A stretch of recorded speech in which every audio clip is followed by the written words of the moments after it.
This is one of the most profound and painful questions in human experience, often summarized by the phrase in Jewish thought, "A righteous person suffers and a wicked person prospers." Judaism, and particularly the Chabad Lubavitch philosophy rooted in Hasidim and Kabbalah, addresses this with several interconnected explanations, all based on the belief in a good, all-knowing God whose ultimate plan we cannot fully grasp in this world. 1. The soul's mission. This is a central mystical explanation, especially in Chabad and Kabbalah. A good, pure soul, the person you describe as kind and good-hearted, only comes to this world to complete a specific final mission, otherwise known as a rectification.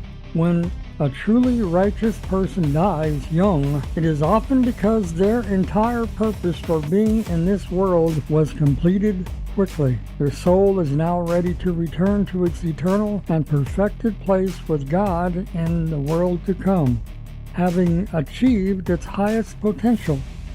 In this view, the early departure is not a tragedy for the soul, but a sign of its rapid success.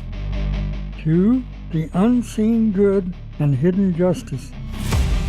Jewish philosophy asserts that God's justice is perfect, but it is not always visible or delivered in the time frame of a single human life.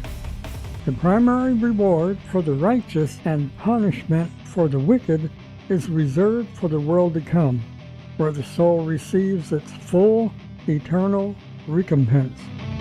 The suffering of a righteous person in this world may be a means of elevating them even further in the next, or a final cleansing of minor spiritual blemishes.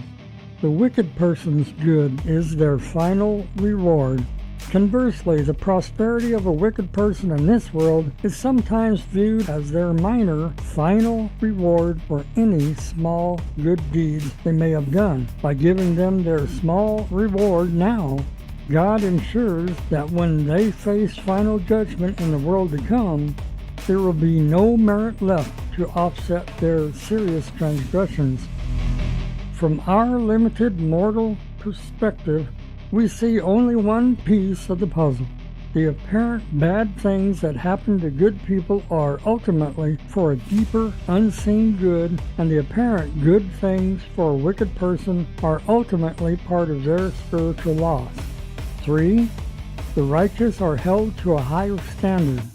The Talmud teaches that God judges the righteous to a hair's breadth. A tiny spiritual lapse that would be overlooked in an average person may cause God to bring suffering upon a righteous person in this world, either to cleanse that small flaw or to help them achieve a greater degree of spiritual refinement. Ultimately, the Jewish tradition teaches that while we can offer these explanations, we can never truly know God's reason. The question itself is considered a sign of faith, as it recognizes God as both perfectly good and perfectly just. The response is not to demand an answer, but to strengthen our faith in the face of what we cannot understand, focusing instead on our own actions in this world. I'm Irv Ferguson with the NoahHigh.com.